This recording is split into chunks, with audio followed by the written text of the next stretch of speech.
Happy Monday, soulies. Happy Monday. People watching me on YouTube, you can see the blind to my left is closed because there's construction happening and I don't want to get distracted by the construction noise, guys, not the construction workers. Please, I already married a tradie. I've got one on hand. If you do hear my dog barking, though, she definitely gets distracted by the construction workers. So bear with us today. Happy Monday. It's actually so, I feel proud of myself today, guys. I'll tell you why.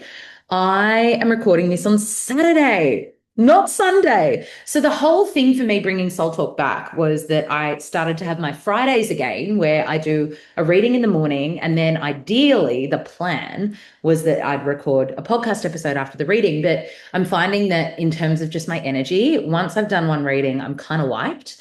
And so that's why I've been pushing them out to Sundays. But something that I realized at the end of last year, when I had that realization, I never take breaks and then I scheduled breaks in. Something else that came through was like, I really shouldn't be working on Sundays.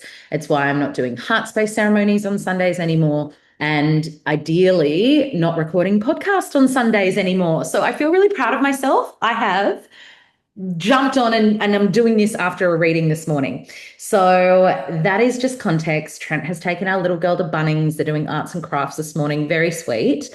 But it's also a good thing for me to have my Sundays because it's a big household in our world this week. And for a lot of the mamas out there with their babies starting school for the first time, I am with you. Oh my goodness. I mean, my little girl isn't starting school today. My heart is with you because that's going to be me next year. And I can't. I've cried a lot in the last week. She is PMSing. But I cannot comprehend, especially as a mother who has like had her child with her every single day for 4 years and then some.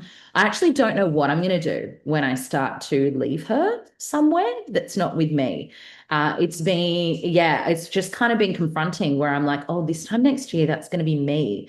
So anyway, something I wanted to do with her to make her transition into big school easy next year is, as I said, she's just been with me 24/7. So she's never been anywhere where I've left her. And I'm not in a rush to do that as well, not by any stretch. But we have gotten her into a little playgroup, a little bush kindy playgroup up here where the parents come too. So that actually starts for us by the time you're listening to it. It starts today. Oh my gosh. And it's a big deal for me, guys, in a few ways. Firstly, the road to get there is hinterlandy. And with my little girl, she gets car sickness. I'm a metaphobic. So I'm a little bit like, oh, how am I going to go? I think I just need to rip the band-aid. Well, obviously, that no one else is going to do it. This is what our kids force us to do, like confront our fears head on, especially when you have Pluto in Scorpio in the fifth house. Oh my God, tell me about it. And so, yeah, we'll be taking her out. Well, I will be. And we just do a half day every Monday. And I'm with her, but she runs off and does the play thing. And it's also me getting out of my comfort zone. I think you guys will remember me talking about like, I'm an introvert. I'm not the biggest social person with new people or people I don't know. I can be quite guarded. So there is that discomfort for me when I'm in like a new environment with new people and kind of like needing to get out on my own way for my little girl because she wants friendship. She wants school. She's so excited. So I've had to get out of my own way a few ways today. And that is going to be our Mondays for the next term. And the plan is that they evaluate, like the educators evaluate her readiness to be left, which I know she's ready. Like she is so, what's the word? Like I don't remember the phrase, but she's just so ready for me to leave. Like I know she will be okay. So then the next term, the plan is that they do fuller days and, I kind of gently back away and leave her with the educators. So it's a big week. Also on top of that, she goes back to swimming. She's been doing swimming her whole childhood.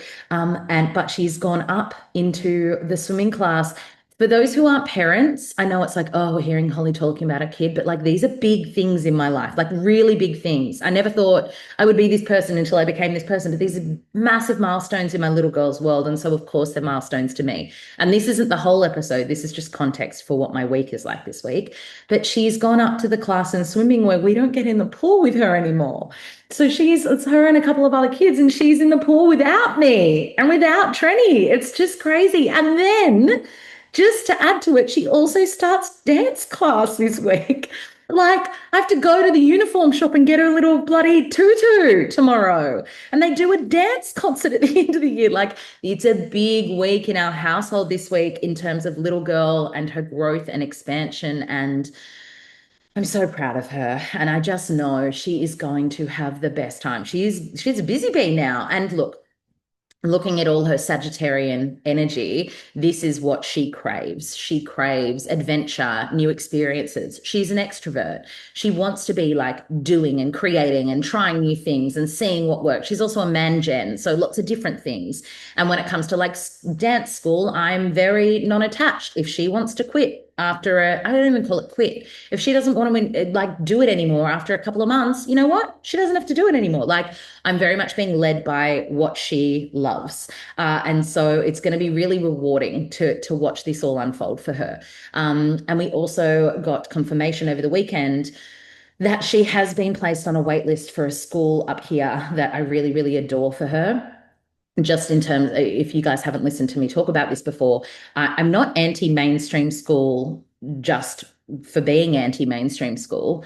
If I had a child that had my natal chart in terms of heavy Virgo, heavy Gemini, heavy air, heavy earth, I'd likely be sending her to, a state school. But I know my little girl, I know her chart, and I know that if she went to a state school, her light, her shine, her creativity, it would all just crash and burn. I know it. I know it. So that's just not an option for us. So it's really affirming to know that she has been placed on a wait list for probably our front runner in terms of alternative schooling up here. And I've come to terms with guys, and this is something that I've never actually considered.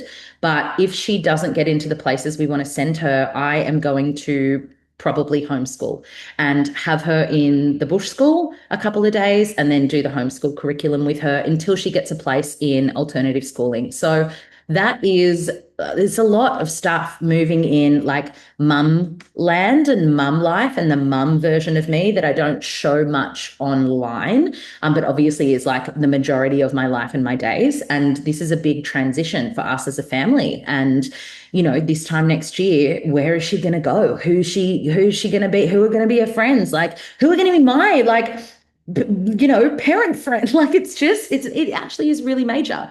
So that is the energy we're in today. I actually have a psychic reading with my own personal psychic in a couple of weeks now, and a big part of the reading with her, I usually get them every year or 18 months just to check in and drop in and see if I'm on track. But a big part of this read is going to be around her schooling and options for schooling. And also I'm going to ask about second baby.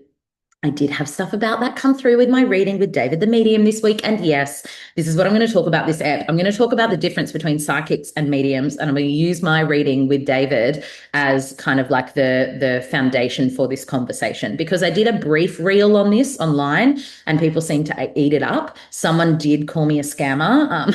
We'll get to that. Oh my God. Did I not tell you that this was coming? And I feel this more for me this year is like, I'm going to get more of the attack. I'm waiting for it. It's like exposure therapy. Just bring it on. Bring it on now so that I can just expose myself and be done with it. So let's get into that. So as I shared with you guys last week, I read for David last Sunday. And I don't even think in the episode I spoke about how much he loved the reading, but he did say to me he never listens back to his psychic readings and he can't wait to listen back to mine. And this is what I was saying to Simone, I always talk about Simone in the podcast. Simone's my friend who does my lymph drainage, but because she's like draining my lymphs for 90 minutes, we just gas bag. So it's like 90-minute chat. And so I had lymph drainage yesterday, which was perfectly timed because I have been feeling a certain way. Can I tell you guys?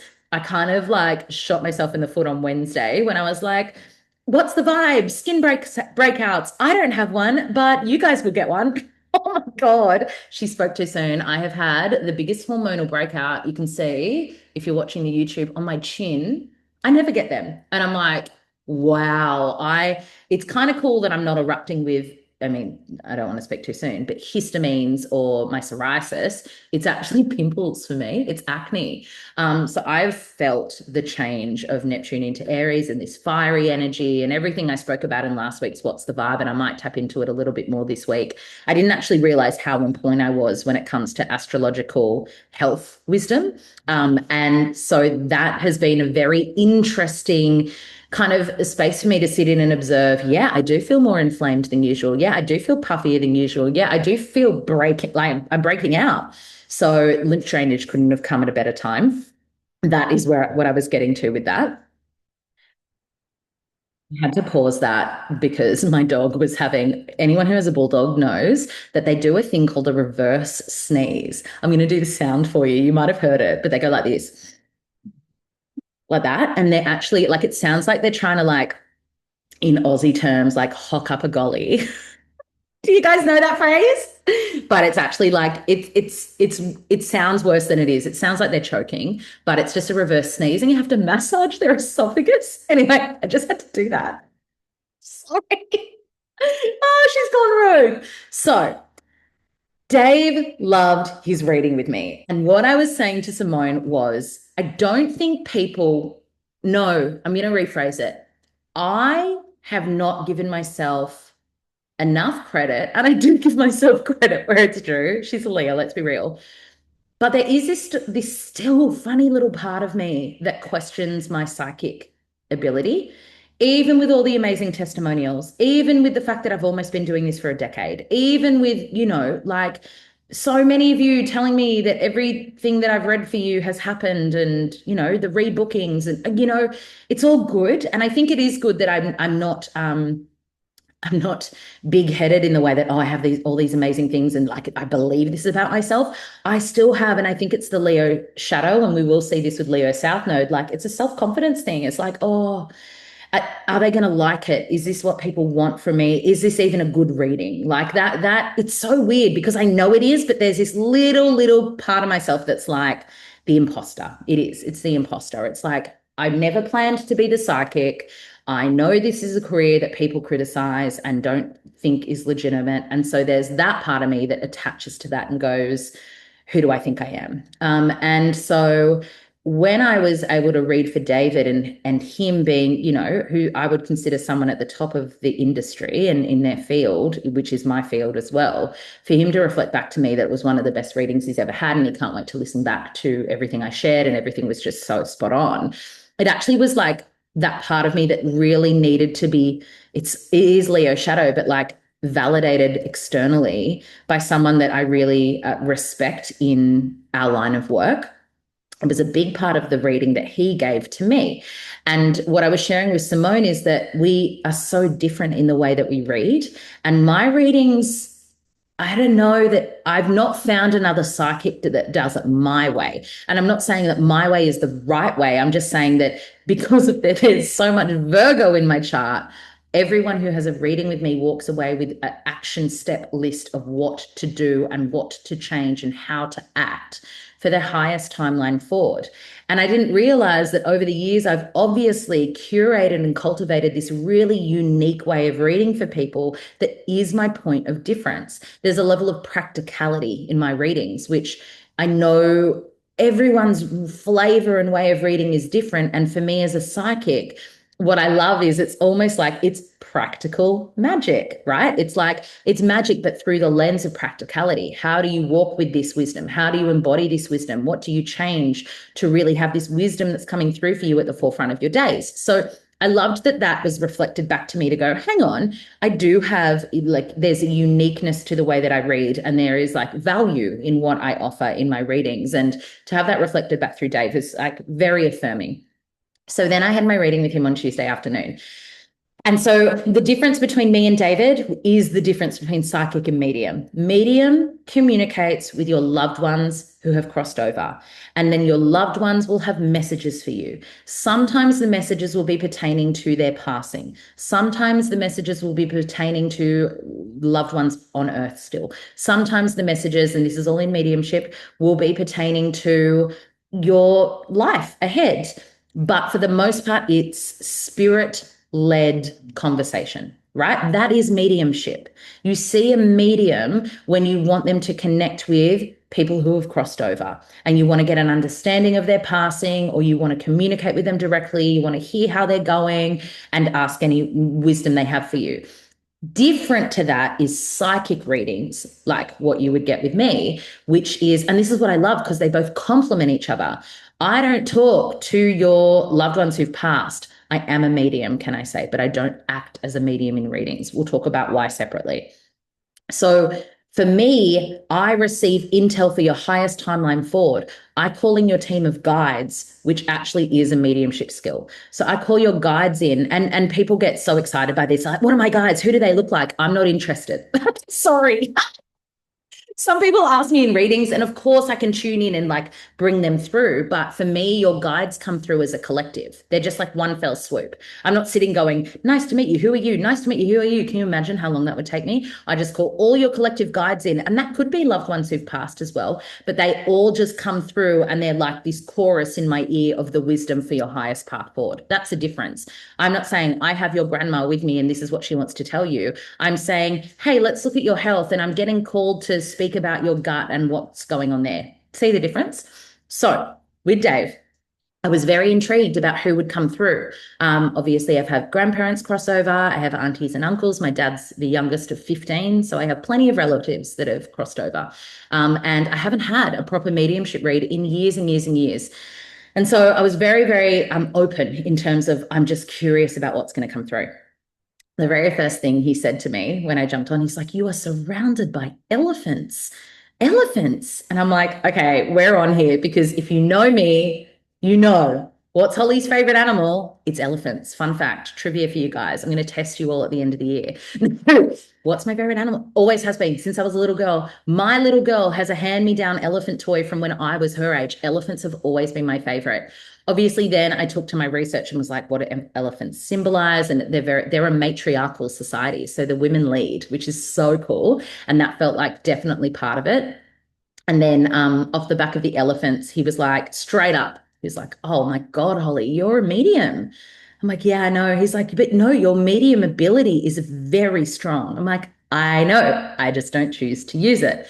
He's like, okay, well, your guides are basically saying here that, she's saying that that's not her path, but it is. And he was saying that he was getting the image of I'm where he was 10 years ago in 2016, like fighting the fact that I'm actually here to do mediumship. And oh no, I don't want to do that. He's like, you're me 10 years ago. He's like, and they're wanting to speed up your timeline basically with this. So I found that interesting, because let's just break off into this conversation and then we'll get back to the reading. I know I'm a medium. I studied mediumship. Funnily enough, when I did study psychic ability and there were all the different ways and modalities, it was the mediumship module that I kept putting off, because at the end of the training, I needed to do an assessment where you basically read for the teacher. And I just kept putting off the mediumship component. I reckon I put it off for a year, maybe even 18 months. And the teacher kept emailing me being like, Holly, you haven't done the mediumship module. I'm like, no, it's fine. I don't really want to do it. And she's like, well, you're not going to get your certificate. And I'm like, I don't really care about the certificate. I don't really want to do it. And part of me was just doubting my ability, and it's a Virgo shadow, and this is Virgo South Node. So all of us are probably being touched by this in some way, which is, if I'm not good at it, why would I try? If I'm not going to be the best at it, why would I even try? And that's definitely Virgo shadow. And that was what was coming through for me at that stage in my life, which would have been about 8 years ago, where I was like, oh, I don't even know if I'm any good at this. I'm questioning myself. So why would I even try? I don't need to do mediumship, right? Anyway, finally got out of my own way, and because I kept having spirit visitation. I was living at Trent's family home at the time, and there were spirits in the house that I'd cleared, and then I got really sick because I wasn't doing it properly, because I hadn't properly gotten into the mediumship part of my studies. And so I I did the assessment, and my teacher was like, Holly, you are such a profound medium. Like, this is amazing. And I was like, yeah, yeah, you just have to say that. It's so funny. It's how it's the shadow in my work. Is like, if you're a teacher, or if you're a lawyer, or if you were working in retail, there are KPIs you hit, key performance indicators, and people never doubt that what you do is valid. You've done the course, you've studied, you've graduated, you go and work the job. Like, I'm assuming for, well, not you guys, because you're listening to a podcast called Soul Talk, but for majority of people on this earth, they do not have people questioning the validity of their work. Whereas for me, to be the psychic and to be the medium, I am leaning into the fact that most people, I don't know what the studies are on skeptics versus believers. I know we've got much more people becoming aware now, but it's definitely still outweighs. Most people have some sort of question mark around the validity of what I do. My dad used to jokingly call me a con artist, that I'm conning people out of their money. And so obviously there's part of me that is leaning into that and going, I don't want to be the medium. I don't want to be, and I've definitely healed the psychic, as you guys know, but I have not healed the medium part. So that was part of my introduction into mediumship. And then for a while, I did do mediumship readings. It was like psychic medium. So if anything came through in the psychic reading that felt mediumship, I would tap in. Or if people asked me, can you tune into this person? I would tune in. And it would be spot on every time. And I think I've told this story before, but I'll remind you guys that it got dicey when I channeled someone who had been murdered, and it was in a drug thing. I don't even know what you call it, a drug bust. No, he was caught up with bad people and he ended up being murdered. And the way he was killed was really bad. And I felt the way he was killed in my body. And then when I got off that reading, I was violently ill. I was vomiting. I rang Trent. I told him, I've just read for this person and I just can't hold it. And a few days later, what had happened was actually in the news, and I had tapped into exactly what had happened. And this person that had come through was in purgatory. They hadn't realized they were dead yet. It was so bad, guys. It was so bad. It was just, I didn't like it. I didn't like it. And it got me sick. And then I had to have all these bloody healings for like 2 weeks. And that was the last time I ever read. And that would have been during my Saturn return. That's the last time I ever was like, I'm a medium, I'm doing mediumship. So I'm actually quite happy to do my psychic readings. Like, there's nothing in me that's desiring to do what David does. He's amazing at what he does. He's brilliant. Wait until I tell you some parts of the story. But it was just so interesting at the very beginning of the reading that my guides were coming through going, Holly's a medium, Holly's a medium, Holly's a medium. It's like, I know I am. I'm just choosing not to be one. Just don't want to do it for my work. But I do think what would help me in terms of leverage a bigger audience is, for lack of a better phrase, the novelty aspect when people see a medium at work. Because if you watch David's reels, they're fucking phenomenal. He's picking names, he's picking exact experiences.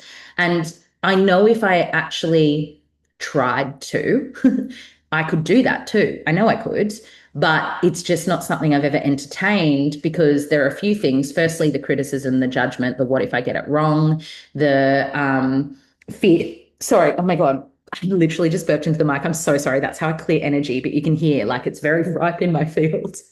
Guys, why do you listen to me? Sorry for burping. That's how I clear energy. Are you kidding? Oh my God. This is so funny. Anyway, also, I'm afraid that what will come through in the past will come through again. I think I've definitely got stronger boundaries around what I do and do not allow in my space. And that experience took me on a journey around having energetic boundaries for sure. But yeah, anyway, that was what was opened in my reading with David. And then straight away, he's like, I have an older gentleman here and he's holding a beaker. He's like a scientist. And I'm like, oh my God. And he's like, say nothing. Don't say anything. I'm like, okay. So I just want to give you guys some context. My papa, my mum's dad, he was a surgical oncologist. He was the founder of day surgery, literally in the whole wide world. I don't talk about my papa enough, but he was a brilliant man. Very, very, very smart. He was, a cancer surgeon. He's published maybe 4 books on cancer. He was a brilliant man. He paid for my university. Like, me and him, very, very close. I was the first grandchild. He passed away 10 years ago. Anyway, so I was hoping he would come through. So David said, there's a man, he's like a man of science. And he's like, I'm seeing that Winona Ryder movie where she has an imaginary friend. What's that movie called again? He's like, oh, Drop Dead Fred. Who's Fred? I'm like, oh my God. Fred is my papa. That is my papa. That is, his name is Fred. He's like, great. He's so unfazed. I'm losing it. I'm like, we're 5 minutes in and I'm dying. I'm like, are you fucking kidding? He's like, he's come through and he said, it's been 10 years, Holly. I'm like, it has been 10 years. He died in 2015, at the end of 2015. So my papa passed away the same week I was made redundant from my job. Like, talk about 3-5. It was a really hectic week in the life of Holes. And then that I've been in business 10 years, right? Papa passed away 10 years ago. So I'm like, that's true. And he's like, yeah, okay. He's so indifferent because he's so in channel. He's like, he's saying, she's my little lion. I'm like, yeah, we're both Leos. He was born the day before me. He's like, okay, that makes sense. And then he said, oh, the song Wild Horses is playing. So don't be surprised if that shows up for you in the coming days or weeks. That's a message from him. I'm like, oh, that's beautiful. Anyway, he goes on and he's like, okay, he speaks a couple of other names that are relevant with that side of the family. And then he said, you know that he was with you when you visited your grandma in Robertson, because Dave obviously was on the retreat I was on. So he was familiar that I went and visited my grandma and I had that awful experience. You guys remember that too. And he said, you know, your papa was with you when you visited your grandma. And I went, well, that's interesting because, yeah, they were a couple, but they separated before I was born. They separated when my mum was 12. So a long time ago. And then my grandma moved on, he moved on. They both had different partners. So I had like two grandfathers on my mum's side. My papa, who he had connected with, and then my pa, who was with my grandma for as long as I was around. And I was like, are you sure that's not my pa? And he's like, no, no, no, it's your grandfather. And he's saying, you know, she might not be happy that I'm here with her, but I'm here to cross her over. And I was like, oh yeah, grandma wouldn't be happy. She'd want pa to be there for her, not papa. And then my papa said through David, you know, there's no telling Ali. Who's Ali? And I'm like, that's my grandma, Alison. But my papa always called her Ali. So I'm like, okay, this is all checking out. And this is also crazy because my grandma, as you guys know, she's between worlds right now. And we have done a lot of like, just as a family, like, why is she holding on? Why is she not crossing over? Why is she not passing? And then to know that my papa is there waiting for her is quite confusing because she wouldn't want to cross over to him. She'd want to cross over to pa. She started to deteriorate when my pa passed away. And so we get more into the reading. I'll tell you other things in a minute. But I did say to Dave, I'm like, is my pa coming through at all? He's like, no, he's kind of in the background, but he's not really coming through. And I didn't say this in the reading, but I was upset. I was sad because I'm like, but my pa was one of my closest grandfathers, obviously. And like, since his passing, I was pregnant with my little girl. I was 7 weeks pregnant when he passed away. Big connection between life and death, can I say? I would say majority of women who are pregnant or birthing recently have had some sort of experience with the passing too. It's like the souls exit as the souls arrive. Anyway, that was my experience with that. And he's never visited me in dreams. I've never really felt him around, except I did feel him when I visited my grandma. So I was just confused by that. I was like, and I wasn't questioning it for a second because Dave was spot on with everything. So I'm like, no, this is a weird dynamic. Anyway, park that. Other beautiful things came through. You know, me and Trent are going to be together forever, which I say that flippantly. It's beautiful, but I hear it all the time from psychics and I know it in my bones too. Like this lifetime, we've chosen each other forever, which is really beautiful. There was nothing really that wanted to come through about my little girl. Like she's solid.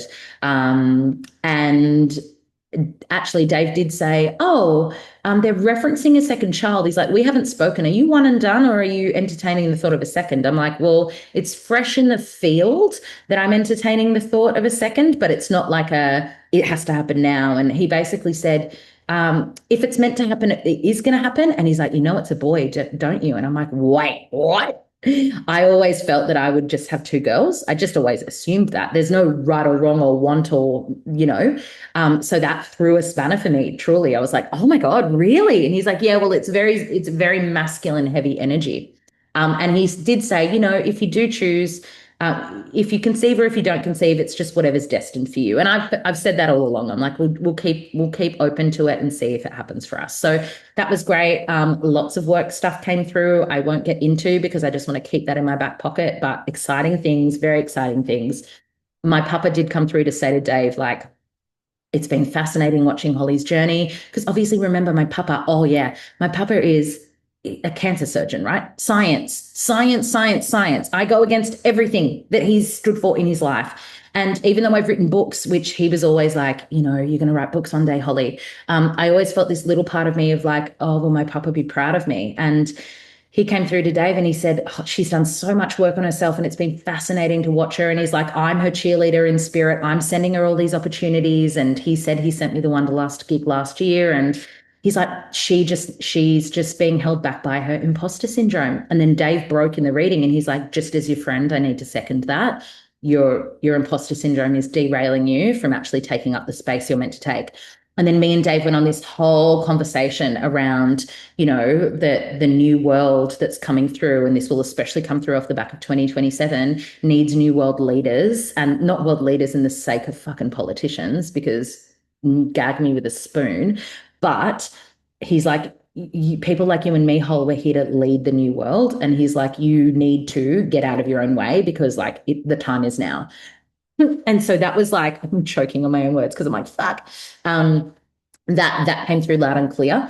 And it's so interesting because I had just had that comment of someone saying that all psychics and all mediums are scammers, which has disappeared from the post. I'd never reported them. I was like, go off, Queen. Like, I actually genuinely felt neutral to it, which is such a testament to the homeopathics I'm taking. Like, I'm telling you, that would have derailed me a year ago. I would have defended myself. I would have bitten back. I would have been like, felt sick in my stomach, but I got it and I literally laughed. And then, yeah, defended myself in my stories. But yeah, they kind of opted themselves out, which is crazy. Anyway, we did have this conversation around, you know, having to be okay with that side of the work we do, which I just feel like is so unfair because no one else has to justify the work they do to people who question the validity of their work. But it's just a necessary part of this work, you know? Something cool David did say. He's like, when he was tuning into my papa, he's like, he's surrounded by cancer, but he didn't die of cancer. And I'm like, oh my God, Dave, I know. He's a cancer surgeon. He's written so many books about cancer. Like that's literally, it was his world. That was his job. He was an emeritus professor at Sydney University for surgical oncology in the way that he discovered a new way to treat cancer where you're poisoning the tumor, not the patient. Like my papa was a brilliant man. I've never spoken about any of this. But yeah, Dave knew nothing about it. And he's like, oh, he never even went grey. He just had this magnificent white hair. And if you look at my papa, I'll put a little link in if you guys are interested. White hair, magnificent white hair. Like Dave was just so spot on and it was so incredible. And if you're watching YouTube, I've got my headphones in my hand and I'm shaking them. Like I'm just like, yes, he was just, if you're going to see a medium, you're going to want to see him. And he does do one-on-one readings, but they sell out so quick. I don't think he has any space available. And you definitely would get what you pay for with him because, yeah, he just nailed it. He just nailed it. And I was left just, of course, I know our spirit team are around and our ancestors are around, but to have that through-line conversation with my papa, who I haven't spoken to in 10 years, and it did feel like I was speaking to him directly because of the specifics he was saying through Dave, and then talking about my grandma and their, you know, she is going to pass away this year. And I mean, you can't plan for these things, but it's such a weird way to phrase it. Basically, mum and I are going to go to Scotland at the end of the year, right? I'm doing the Malta trip and then I'm going to Scotland with my mum. And we did say it would be really beautiful if grandma does pass before then, that we could take her ashes back to the town that she's from in Scotland, a small town called Dufftown. It's where Balvenie whiskey is made. It's where Balvenie Castle is. It's where Glenfiddich whiskey is. Tiny town, like 2 streets, but lots of whiskey. And she used to play in the castle there. And mum and I have had the chat that like when grandma does pass, we're going to go to Scotland and take her ashes over with us. And that could actually be happening this year. So on that, when it comes to my grandma, as you'll remember, my papa came through. He said he was waiting for her to cross over and he was going to take her over. And I spoke about that with my mum and she was like, I don't feel comfortable about that, Holly. Like grandma, like they didn't have an amicable separation. They weren't friends, but my papa never got over my grandma. And obviously he moved on and like has love in other relationships in his life. But there was always this, I don't know if it was a yearning or more like the shadow Leo qualities of like fiery jealousy and possession. And he never liked my pa, even though my pa was also a brilliant man. And so it made sense that Papa like kind of forged forward and went, I'm going to wait for her. And then my pa's kind of in the background, probably with good intent, let's be real, because they both love her and pa's never been one to rock the boat. And that was likely, like I was just speaking out with my mum, and my mum has 5 cancer placements, guys, all in the eighth house. She's super tapped in, super psychic, super sensitive, super on my Chiron. Like, yeah, love you, mum, but it's been work for us to get to an okay dynamic in our relationship. But I do trust her intuition and her psychic intel. And she said, Holly, do you think maybe grandma isn't passing because she knows that Papa's there and she actually wants Pa there? And I just got these chills. I was like, yes, I think you're right. And I said, okay, well, obviously we know that Papa's in close connection with me. So Holly, the medium, I was like, I'm going to have a conversation with him and ask him to gently step to the side. So I did this yesterday. Actually, Mum and I were having the phone call in the car on my way to lymph drainage. I pull up to lymph drainage, park the car. I have the chat with my papa. I say to him, Papa, I love you. It's been amazing to have this time with you this week and to be able to chat with you. And I need to ask you, if you are blocking the way for Pa to step forward for Grandma and her passing to be peaceful, you need to step aside. And it's not because we don't love you, and it's not because we're not grateful for you and everything you do for us, but this is for her. And she wants Pa there. And it's not a who's better or worse. She wants Pa there. And I said, if you have gotten this message, I need a sign from you. And I need it to be a horse. And I said horse because of the Wild Horses song. I said, I need you to give me a horse by the end of the day. At this point, it was 1:30 in the afternoon, right? I said, if you send me a horse by the end of the day, I'll know you received this message and you're going to step to the side. I go into lymph drainage. We debrief, Simone and I. She leaves the room so I can get into the body stocking. My phone goes off. I check my phone. It's a message from Liv. And she said, I don't know why, but I think you'd find this funny. And it's a screenshot of a text message from her husband where he's speaking in Scottish, like Outlander language. And in the message is the phrase horseback. I'm not kidding, guys. Less than 20 minutes after I sent him the message and asked for that sign, I received it. He's received it. Yeah, it's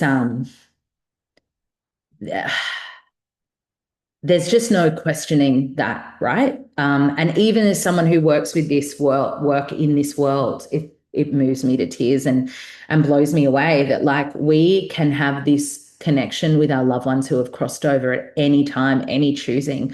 I have not spoken to my papa in years and years and years just because I forget. I call my ancestors into ceremony. I connect with them and sometimes they'll present themselves in ceremony, but I'm not talking to him and asking him for signs and asking him for wisdom and asking him to orchestrate things. And I think this is a reminder for all of us that we have, like, our loved ones in spirit want to guide us and want to help us.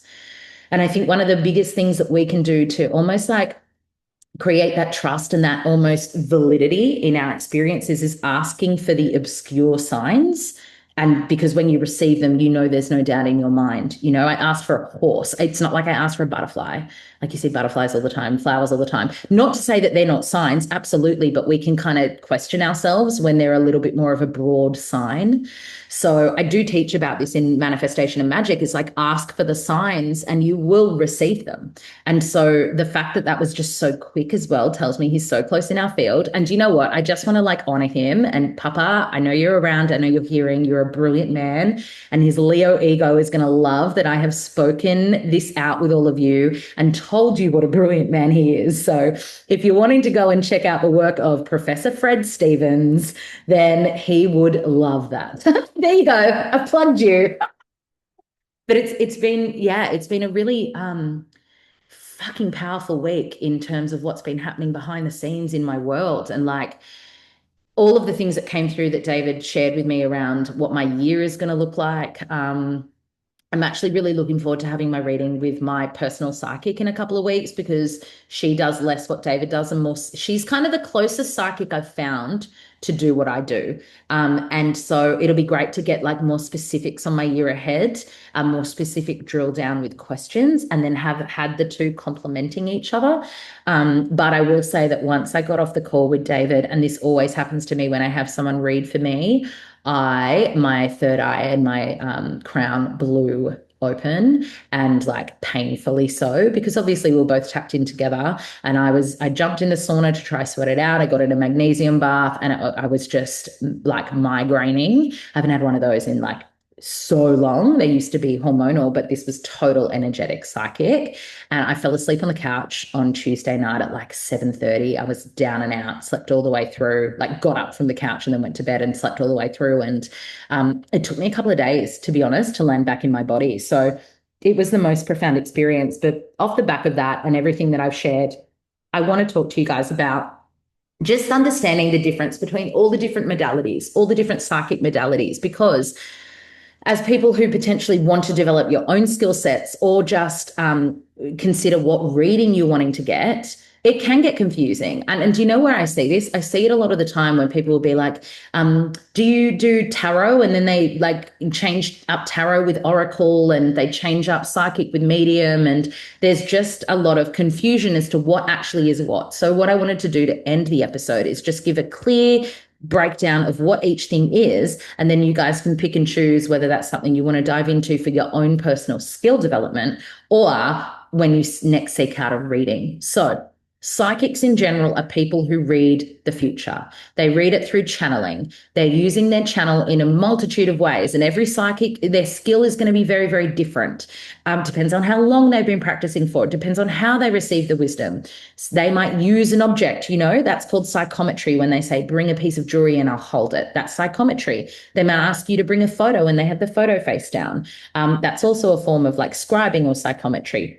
They could also be just tapping into one of the clairs. And we've spoken about this in former psychic episodes. So for me, I receive my intel through claircognizance of the thought, of the mind, and clairsentience of the body. If you've had a reading with me, you'll know I'll go, oh, hang on, there's something in my stomach, I need to talk about that. Or I'll just speak because I just know, right? And it's taken me close to 10 years on learning how to hone those skill sets. Whereas a clairvoyant is someone who sees, they see color, they see image, they see form, they see shape. It's kind of like, from my understanding, like a moving montage in front of them. I'm not clairvoyant. That would be so easy.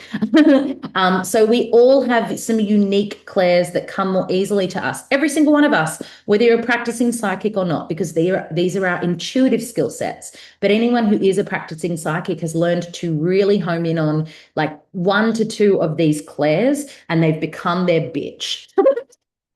They become this psychic bitch. It's like, okay, I know how to use, like, claircognizance. I don't question what comes through anymore my channel, because I'm like, I know for certainty I've made it my bitch. So that is psychic, right? Psychics are using some form of the clairs. They're maybe also bringing additional skills in, right? They might use cards. They might not. They might use muscle testing. They might not. They might pull up an astrology chart and do a psychic astrology reading. Like, there are so many added flavors you can add to a psychic reading, okay? But the whole premise of psychic is predict and see future. Then we move to medium. Medium is communication with loved ones who have passed away, right? It's that simple.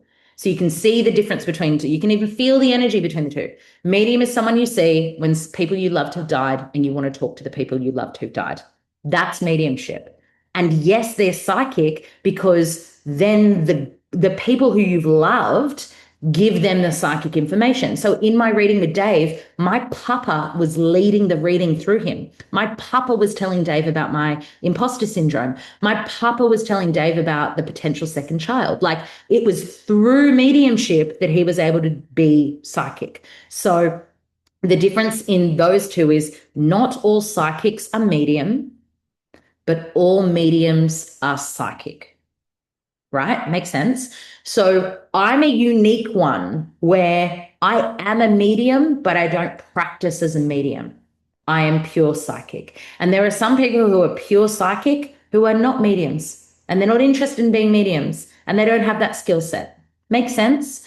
The example I gave in the reel that I shared was like, it's like you've been trained in singing, okay? And there've been people who've been trained in opera, and then there've people who've been trained in pop, and there've been people who've been trained in musical theatre, and they all sing the same song, and it's a different experience, but it's the same song. That's what the difference is. And then we move into the tools. So, as I said, you've got like reading objects, which is a level of psychic read. That's psychometry. We've also got things like the cards. And this is where I just want to clearly define the two, because people use tarot and oracle interchanged, and they're very, very different. Someone who is a tarot reader is schooled in a certain language of reading. Like tarot is a language unto itself. Every tarot deck, even if the designs are different, have the same cards, the same major arcana, the same minor arcana in every deck. It's a language tool, right? And if you've learned to speak that language, that is when you'd see a tarot reader. You can see it in like the Chris Corsinis of the world. Like they interlay their tarot with their astrology skill. And then the psychic intel comes through the channels of astrology and tarot. Do you see? Like he's created his own language of channel through those skill sets. That is going to be very different to someone who reads oracle. As you guys know, there are hundreds, if not thousands, likely thousands of oracle decks in the world, and every single deck is different cards. Oracle decks are usually channeled through someone who is psychic and receives the messages, receives the images, receives the decks, and then goes and makes them. And then oracle can support a reading. So sometimes when I have a reading with someone, a deck will call me, and I will pull a card at the end. When I was first really tapping into my psychic skills at the very beginning, I'd do my coaching and then I'd pull a card for someone at the end. And it was more kind of validity in what I was feeling. Like it's like oracle cards for me were the gateway drug to channeling, right? I was using cards as the gateway drug to trust my channel until I got to the point where I'm like, I actually don't need the oracle anymore. And now I use oracle after the fact. And that's why people are like, whoa, it just confirms everything you already said. I'm like, I know, because we're in the same channel. We're all using the same devices. Then you've got astrologers. They're reading your natal chart, the time you were born and what the planets were doing in the sky.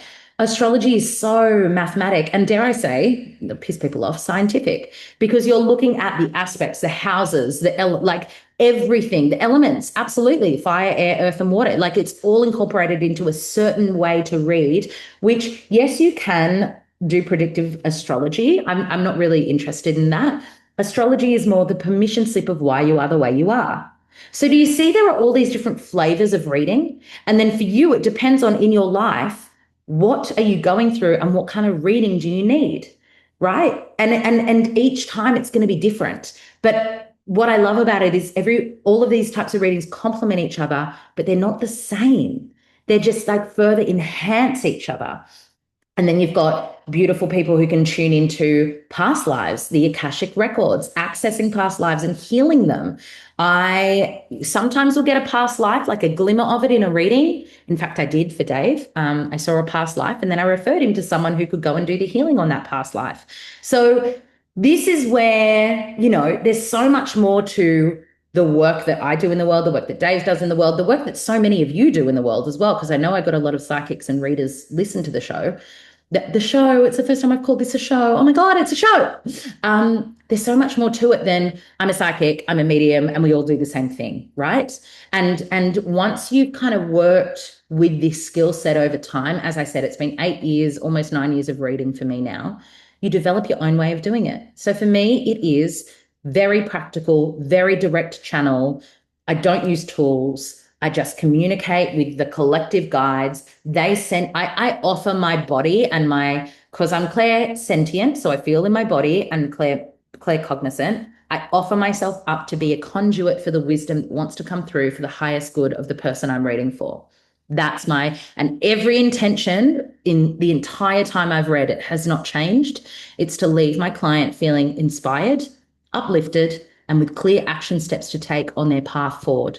That's always been it. I want you to leave your time with me feeling excited about life and knowing exactly what to do to make the most out of the life that you've got ahead of you. It's funny because we were talking about, I forget who I was talking about this with this week, but we were talking about there is a psychic, I think she does tarot. She's a psychic tarot reader up here. She lives in the woods, in the woods, in the hinterland somewhere. Like she like not entertains the darkness, but you basically need to sign a waiver to be like, I am willing to receive your intel, even if it's like heavy. Like she really goes dark. I would never do that. I would never, ever, ever do that. If someone has a health thing, I'll be like, you might want to get this tested, but I never, ever, ever predict death. Never predict like marriage breakups. I just don't even play in that realm. Like that is absolutely not why. For me, I'm like, why would I see a psychic? I see a psychic because I want hope and I want love and I want to know what to do next. And that's why my readings are the way they are. But everyone is different. As I said, there's other people who actually want to know the like heavy stuff, and they're, like people who just above and beyond. So it's a skill set that is honed, and it really is uniquely dependent on the person that you see. That is the episode for this week. Is there anything else that wants to come through in terms of psychic versus medium versus other? No. But if this is a conversation that you're like, yes, I'm so keen to learn more. I want to know what my psychic gifts are. I want to know what my clairs are. I want to know, that Psychic Studies is available for you. It's $330. There will be a price increase in Feb. So you've got a couple more weeks. I think I'm going to increase it mid-Feb, like Firehorse time. So it's $330 and you get like 20 modules, guys, on psychic development, intuitive growth, where you can then go at the end of the course and practice and use your psychic skills in practice, or you might just want to use it in your life. I've had people complete the course and then say, Holly, the course changed my life. I didn't realize becoming more aware of my intuitive gifts and my psychic skill set has actually impacted the way I live my life. And that is true. Like, I don't doubt myself when I have an intuitive hit or I need to do this. I act on it because I trust my intuition implicitly. It's such a good skill to hone and then be able to teach. I've said hone a lot this episode. And then be able to teach your children, especially if you have children, like how to live with intuition in the forefront. This is the new world we're entering. It's less about doing things the way that is societally norm and going about it the way that is norm for us, the way that feels truest in our hearts, the way that's truest in our path forward. And that's going to look different, and that's okay. It's very Aquarius North Node. So and you get access, can I just say, you get access to it for the rest of your life. So it's not like you have to sit and do the course right away. But I don't know. I just know, especially off the back of the work that I did with the reading I had with Dave, is like, I know I'm here to teach people how to embody this part of themselves and not be afraid of it and do it really safely. And my wish is that more people realize that they have these gifts, because everyone has some sort of psychic gift in some way. It's called your intuition. We all have it. And rather than being afraid of it, like leaning into it, because it will change your life. Guarantee it. Not Psychic Studies will change your life, but it will. But like relating to your intuition and developing that skill in some way will change your life for the better in every single way. Try me on it. I will tell you. Oh my God, imagine the world if we were all living with our intuition at the forefront, because that's all living with our heart at the forefront. That's like, fear has no place when intuition leads. You still get fear, obviously. I have a phobia, but like intuitively, I know everything's going to be okay. So yeah, that is my 2 cents. Actually, it could be cool to do an episode on intuition next week. So what are your questions on intuitive living, intuitive development, intuition in general? Ask away, and maybe I drop into that if I get enough of those. Or maybe it's a flop like the relationship episode and I don't. We'll see. All right, guys, I'm going to leave it there. It's 10:10 as I end this. Have a beautiful week, and I'll be back in your ears on Wednesday.